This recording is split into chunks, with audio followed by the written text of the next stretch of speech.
Tak jak teda? Na to je strašně jednoduchá rada. Být jako kachna.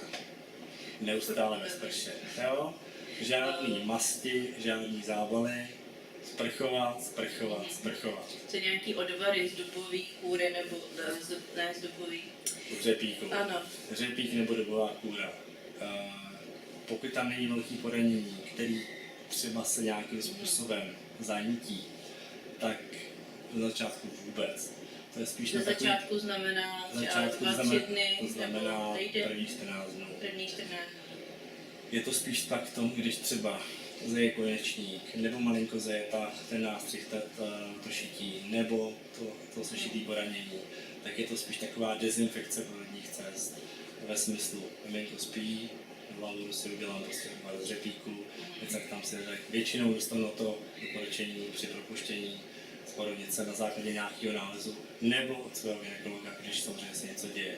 Jinak není potřeba žádná mast, žádný řepík, žádná dobová kůra a důležité je to sprchování. Jo, a spíš chladnou vodu? Spíš chladnou.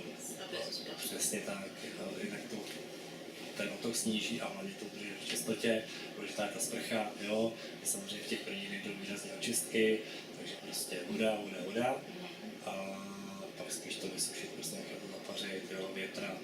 Co se týče, kdyby teda byla tím císařským řezem, tak tam se to otopečuje jak?